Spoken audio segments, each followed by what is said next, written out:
Magandang araw mga ka-aerial defense, may ibabahagi na naman ako sa inyo. Dahil ngayong araw na ito ay may pag-uusapan tayo tungkol sa ating depensa, supply ng mga sundalong Pinoy sa Escoda Shoal nanganganib na. Dahil sa China, pero bago tayo magpatuloy wag mo muna kalimutan mag-like, share and subscribe, mag-comment ka na rin kung tiga saan ka para alam namin kung saan umaabot ang video namin. Kapos na sa supply ang nakaangkla na barko ng Philippine Coast Guard sa Escoda o Sabina Shoal ng West Philippine Sea. Dahil pinipigilan ng mga barko ng China ang mga sasakyang pandagat ng Pilipinas na magdadala sana ng mga supply para sa mga tauhan nito, si Commodore J. Tariela, tagapagsalita ng PCG para sa West Philippine Sea, nagpahayag nitong Martes tungkol sa BRP Teresa Magbanua, na ipinadala upang bantayan ang shoal mula noong ika-16 ng Abril, na naging pinakamatagal na nakatalagang asset sa West Philippine Sea. Highlighting the fact that there's a need for us to do a humanitarian mission to provide supplies on board BRP Teresa Magbanua. It just goes to show that the essential supplies and the food requirement for us to feed our crew on board Teresa Magbanua is already critical.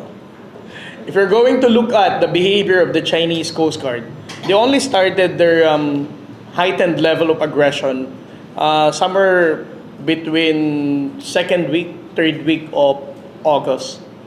So that means that prior that level of aggression of China to include intentional ramming and then deployment of excessive maritime forces, that means that the Philippine Coast Guard before never really had difficulty in delivering essential supplies on board BRP Teresa Magbanua.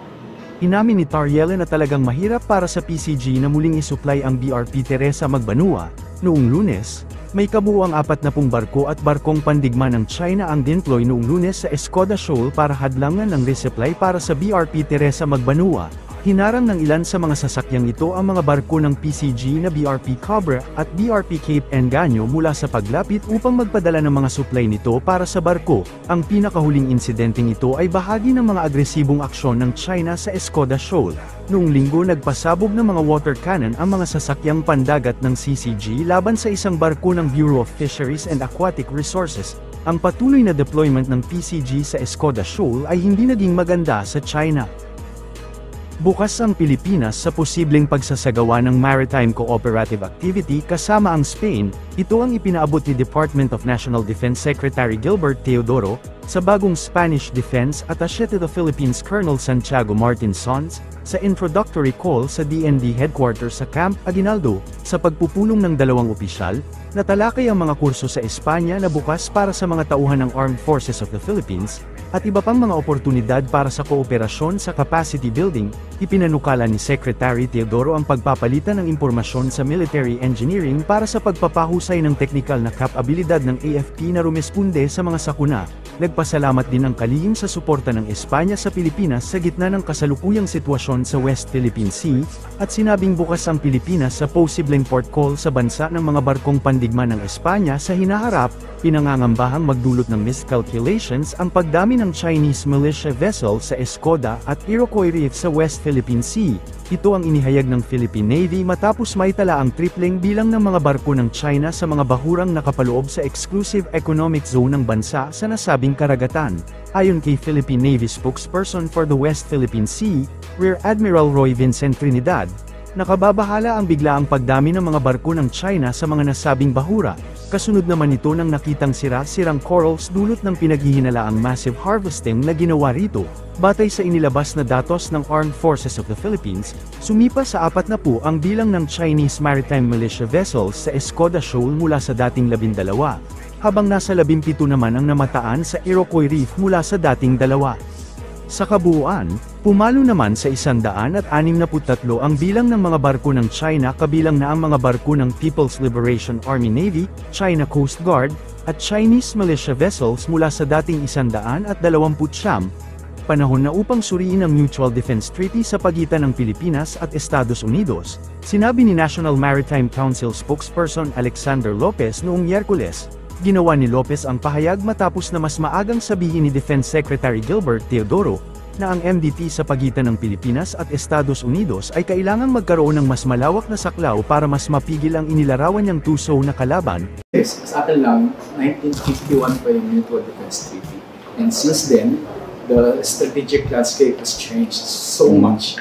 So maybe it's high time now to maybe review.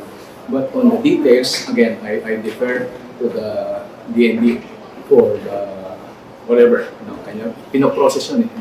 It's still a work in progress. Review to make it adapt to new challenges in the current situation, would you say? Maybe relevant to the new security challenges. Ayon kay Lopez, ang pagsusuri ay magbibigay daan sa MDT na umangkop sa mga bagong hamon sa seguridad sa karagatan ng Pilipinas. Gayunpaman, tumanggi siyang talakayin ang mga karagdagang detalye sa issue habang ipinagpaliban niya ang usapin sa Department of National Defense. Ang NMC ay nagsisilbing policy-making body ng gobyerno pagdating sa maritime security at domain awareness ng bansa.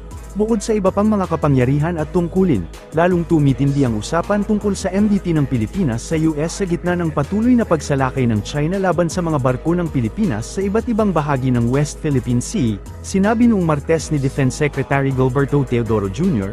na ang Mutual Defense Treaty sa pagitan ng Pilipinas at Estados Unidos ay kailangang magkaroon ng mas malawak na saklaw. Ginawa ni Teodoro ang pahayag na ito tungkol sa kasunduan sa pagitan ng Manila at Washington, na nananawagan para sa pagtatanggol ng isa't isa sakaling magkaroon ng armadong pag-atake, sa isang forum na inorganisa ng Indo-Pacific Command ng Estados Unidos. Ang message natin is, yung international law na pinaglalaban natin, na sinasabi natin West Philippine Sea, international law, hindi ito static na concept. Dahil ang China, gumagalaw yan, dynamic. Kaya ang interpretation natin, except for yung mga immutables, EEZ is 200 nautical miles, ganyan, walang baguhan yan. Areas where we have sovereign rights and jurisdiction, walang baguhan yan. Pero kung papaano tayo makipag-ugnayan sa mga like-minded nations sa paghaharap sa isang dynamic na katunggali, katulad ng China, kalaban na katulad ng China, hindi dapat tayo makanalize ng isang body of law na magiging, eka nga sa English, wooden. Law should be interpreted to face dynamic situations. And we have to tailor our operations to include our MDT to meet this dynamism. At ang importante din na sabi dito, deterrence is not merely military. It is any influence which will prevent a violator from pursuing war. Para sa mas madaming update tungkol sa ating depensa, paki-follow at like muna ng aming page na nasa description na ang link. Huwag mo na rin kalimutan mag-like, share and subscribe. Pindutin mo na rin ang bell para updated kayo sa aking mga bagong video. Maraming salamat po.